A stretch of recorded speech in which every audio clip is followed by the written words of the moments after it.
श्री मनोरंजन ध्यान समत्रार माननीय पंचायत राज और पानीय जल मंत्री।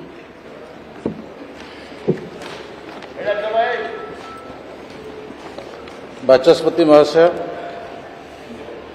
मान्यवर विधायक चिकिटीर जो प्रश्न कर उत्तर हो चिकिटी निर्वाचन मंडली अंतर्गत चिकिटी ब्लॉक 16 सुमांडी एवं सोनपुर ग्राम पंचायत समुदाय 108 सचल नलकूप थिबा बेले सेथि मध्यरु 37 लुणी जल प्रभावित होइतबारु व्यवहार उपयोगी नुहे।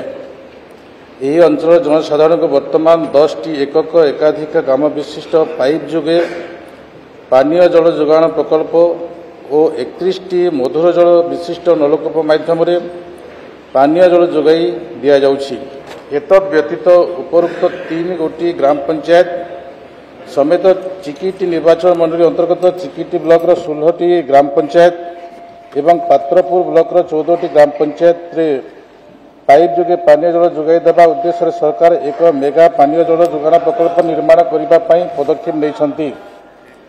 यह प्रकल्प अटकल मूल्य 263.15 कोटी टंका एवं यह आसंता 31/12/2025 सुधा संपूर्ण करने को लक्ष्य रखा जाइछि। यार सविशेष विवरणी एथि सहित परिशिष्ट क रे संलग्न करागला।